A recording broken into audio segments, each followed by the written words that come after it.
Do it to him,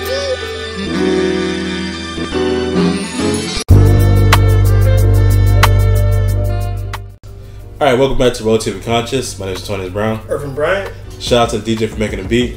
At DW Made That on social media. Alright, so this segment is called Twitter Isn't Real Life. It's a fact. Yeah, so, you know, as we sit on Twitter and give this to you. Yeah. The hypocrisy is thick. Yeah. We know. We're going to just still talk about it, right? So, first I'm going to talk about is Bernie Sanders' loss. And so we didn't get to talk about this really much because as Bernie Sanders plummeted, I went on a cruise and then Corona just canceled the NBA, and so we really wasn't able to talk about it.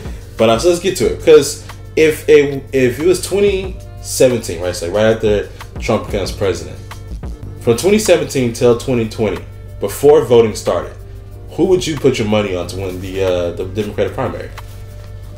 Joseph Biden, if I'm being 100% honest. Now, is that who I voted for? It's not. But bet on Joseph Biden. Who would Twitter put that? From Twitter. From the Twitter support. And this is why I ain't real life. Because Andrew Yang, the Yang Gang, hashtag Yang Gang, and the hashtag Bernie Bros. Yeah. You see what I'm saying? The ad campaigns, the memes, the videos, the t-shirts, the macrame, all the garbage you can find on Twitter. People expressing their fandom, not voter support, but fandom for these guys, made it seem like, oh yeah, it's the left wing of the party. Yeah, so I think AOC's, and so, you know, when I talk about the squad, I really try to be first, let's heap some praise, because they get a lot of hate. All right, so they're principled.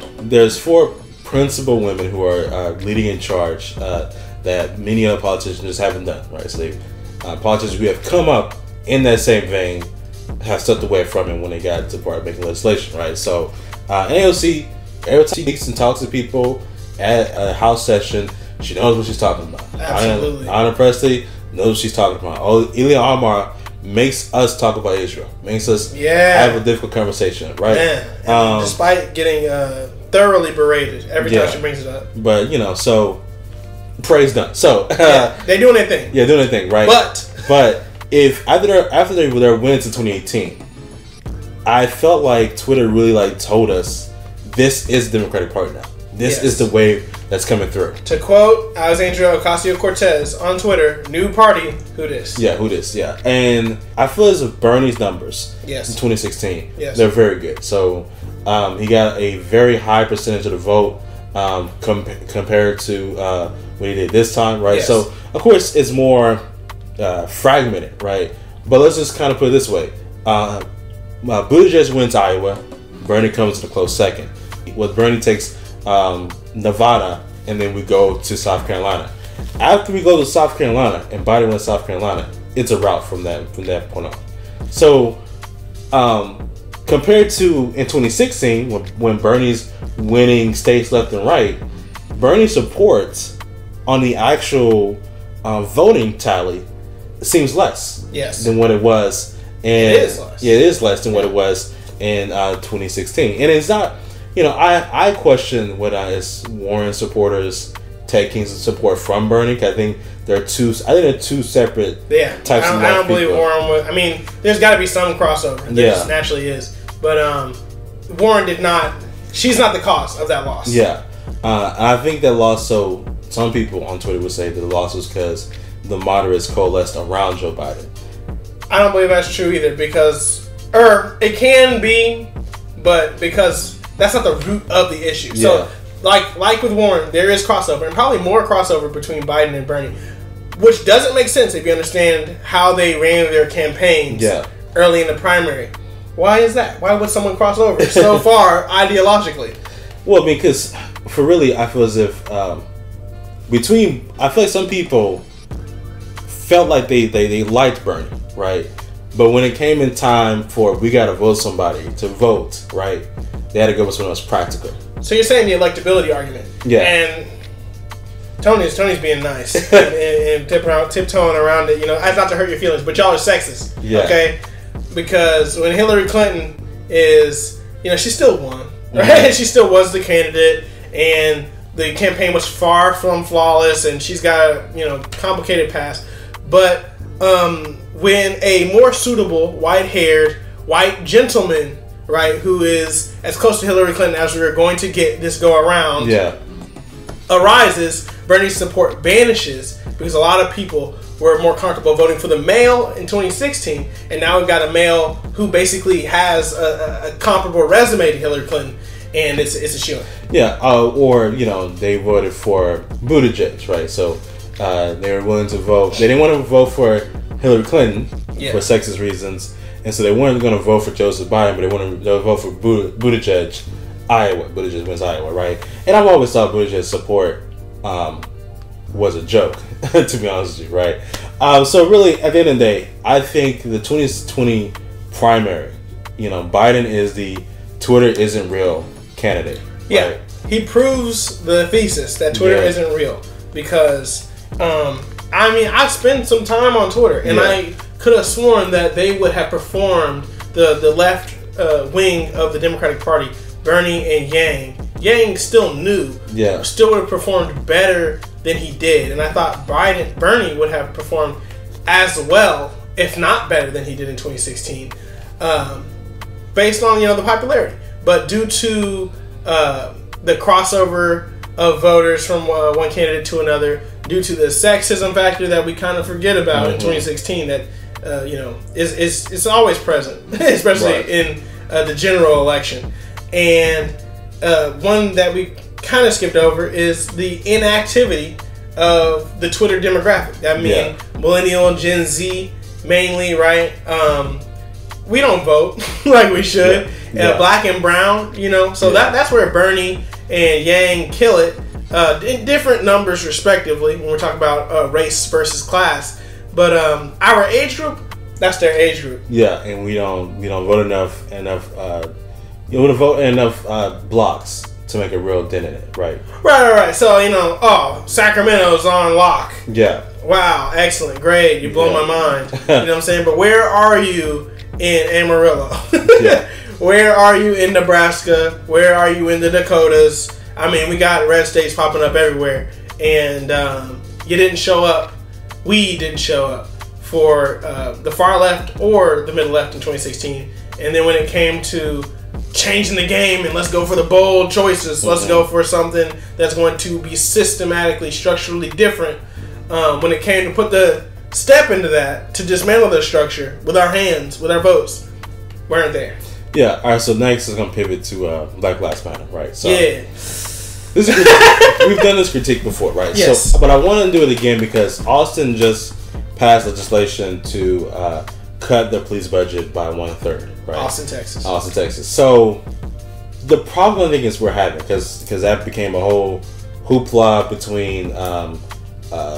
between politicians in Austin, black politicians in Austin, the police force, just people really trying to figure out how the budget's going to work. I think Black Lives Matter's failure is legislation and organization. Yes. And let me put this very clearly. Yes.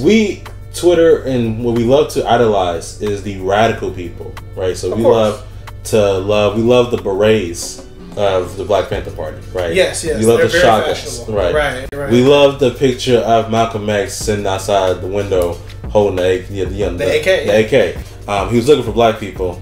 A certain minister had called people on him. But anyway, that's another thing for another day. But anyway, we love that, but we forget about the organization that those groups had in common. We've got a taste for, dare I say, the aesthetic of the revolutionary, the facade thereof, but the politics and not the. Because of course, like we like what Huey says. Yeah. Every once in a while, I'll stumble across a Huey video on the TL. I'll see a Malcolm X video on the TL, and I'll be like, "That's right, he figured it out." But the deeper parts that don't make a speech, because policy won't make a speech, especially if you're not a politician, which won't make the cut because it's boring. That they wrote down in books that they've written about themselves and their lives. That's where you find the things that, beyond being revolutionary, which is cool, beyond packing the gun, which is cool, beyond being unified and being regimented, is rudimentary, everyday, the actual resistance, the actual revolutionary act of participating in a democracy, because, you know, there's levels to it. I mean, the American Revolution takes place because legal representation is not given, right? The morality thereof you can debate all day long, but there were steps. Letters were written to Britain before, you know, tea was dumped out and before people got shot. Yeah. Also, I feel as if our generation wants to reject Martin Luther King somewhat. We want to reject him because I think, you know, I blame the school system somewhat, has shown a very passive image of Martin Luther King, right?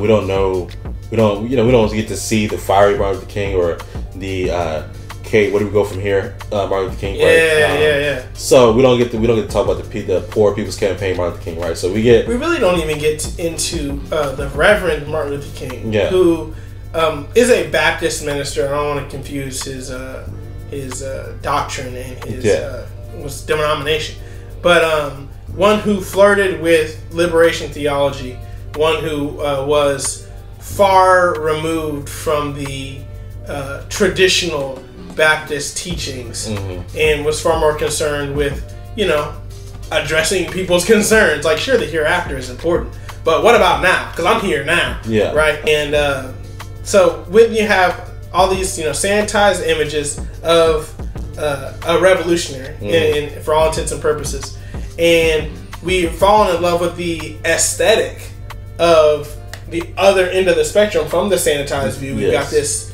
a very beautiful, very cool, chic aesthetic of black people with guns. Neither of these address the actual issue of our being in the world today. And so when it's time to take BLM to the streets, or maybe beyond the streets, maybe to the policy recommendation, maybe to the election, there isn't that follow through, because we're bound between two aesthetics, two facades, two images that don't translate into any of that. I mean, there's BLM, like I said, we said it before, but it's a real critique that Black Lives Matter lacks the singular voices, the singular messaging, the nuance, the detail, and the potency of previous movements, where we had figures that have been turned into facades. And so by removing all the substance from this image, it is no longer a figure that you can look up to. It's a facade that will distract you. And we're thoroughly, unfortunately, distracted. But we can't. You know what I'm saying? Twitter can't be real life. Let's bring it. Let's bring it to the streets. We just got to read more than tweets. And so one other thing I would say is that, you know, John Lewis, you know, got rid of Soldier Tie, right? But John Lewis being part of SNCC is a coalition of students across several universities across the entire country, right? Mainly the South, mainly going from Texas up to the Carolinas, you know, up to Maryland, where we have Hampton and Howard, right? So, and that collection of HBCUs, right? Thousands of students who go through those HBCUs through the years, do the hard work of SNCC, right? They do the work of doing the Freedom Rise, and do the work of getting the pamphlets together, organizing the meetings, making sure people have the meeting notes, right? All those things that happen that, you know, we don't know their names. They're nameless. We don't know their names, you know. And John Lewis is the one who gets to go to Congress, right? He's on the back of people who put in work that took forever, right? Grueling, painful, thankless work. Thankless work, And so, and I think the facades, you know, are easy because the facades don't talk about, you know, the days you spend up all night trying to write things, trying to prepare stuff for a simple meeting with somebody. And Twitter traffics in facade. I mean, Twitter is the place for Kanye West and Kim Kardashian. So, and it's built for that. Twitter is not built for you to be a revolutionary. I mean, you know, the Arab Spring happened on Twitter, and that's cool. And Black Lives Matter happened on Twitter, and that is cool. I'm not mad about Black Lives Matter. I'm grateful for this movement that we're having. But where things begin to fall apart, it is disappointing, and we could translate it better if we accepted that Twitter isn't real life. It is a social medium that is built for profit And so it has certain incentives. It's gonna feed you certain info. The algorithm is built to just keep you on it, not to translate into anything substantive. And so the writings of actual political theorists, actual revolutionaries, and the groundwork done by those whose names we don't know, that's what can take the BLM out of the fake world of Twitter, which for real does not exist, y'all. BLM legislation is rare, and when it happens, it's often impotent. And so take it out of the fake world into the real world, and then 2020, it can't happen again. Yeah, because, one thing I'll talk about is that you'll see articles that talk about BLM legislation in places like Austin, San Francisco, places, that are already Democratic strongholds, Brooklyn, right? And they don't have that. They have problems because America has a police problem, but they don't have as rampant of a police problem. Yeah, so, Atlanta has a very good police chief and a mayor who's trying to do what best she can, right? Yeah, they're responsive to the people. Yeah, but that's the Mecca. That's it's a black city. Yeah, it's a black city, right? Wakanda. It's sacred. It must be protected. But LA and LA and NY, it's a maybe that black BLM legislation is actually going to happen because those police departments ain't about to play no games, right? Very powerful, lots of money. Yeah, and there's black people all over those places, right? Hip hop is born in New York, so if it can barely happen there, happening in Houston is even harder. Happening in Kansas City, Missouri is even harder. In the middle of Trump country. So Baltimore, Maryland, Chicago, Illinois. Yeah. So I think that what it comes down to the end of the day, right, is that, and who he talks about this, and when he talks about revolutionary suicide, right, is that first, the revolutionaries have to understand they're not going to see the end of their work, right? You have to be willing, because being black, and he does it way more than I'm going to do it, right? But he says, being black at the end of the day is going to cause death, right? Because of the nature of being black in this country. But that death can either be a reactionary suicide, where you kill yourself because you can't deal with the nature around you, or a revolutionary suicide, which is where you're willing to die for a cause to further those around you, right? And you're knowing that you're not going to see the end of that cause. You're going to put in the work that may kill you to get to the end of that cause. And it's not going to end up on Twitter. Yeah, it's not going to end up on Twitter. And it's not built for Twitter. Yeah. And listen, if we can remove ourselves, BLM, and those who believe in that statement, from a Twitter frame of mind, then that is possible. Yeah. But you can't live in the fake world. Twitter ain't real. You gotta live in the real world. Yeah. And also, once we start doing it correctly, the government will pull up to try to shut it down. Yeah, the suicide will be real. So if you really trying to die for some stuff, because Twitter, y'all act like y'all ready to die. Oh, it'll happen. Yeah, trust me. The Panthers did not have to find the FBI. The FBI found the Panthers. Yeah, or Negroes to kill you. Shout out Malcolm X. Anyway, so last thing we'll talk about, because we're getting kind of long here, is political rhetoric, right? Because if you're on Twitter, it feels very kinetic, right? Yeah. It feels as if Republican and Democrat in a room together, only one person will come out, right? It's a fact. That's what it is. Yeah, exactly. It's the Joker, it's Dark Knight, and we having tryouts, basically. Right? Yeah. Ben Shapiro and Sean King are having a death match. Yeah. Sean King's a white man, but anyway, just gotta remind people. Yeah. But that's not how real life is, right? It's not. Because Karens are real, but besides that, we've big in Texas, being around white people, being around Republicans, realize that first thing, most times politics doesn't come up. Yes. They try their best to step away. I mean, people in general want to live a regular life without Twitter.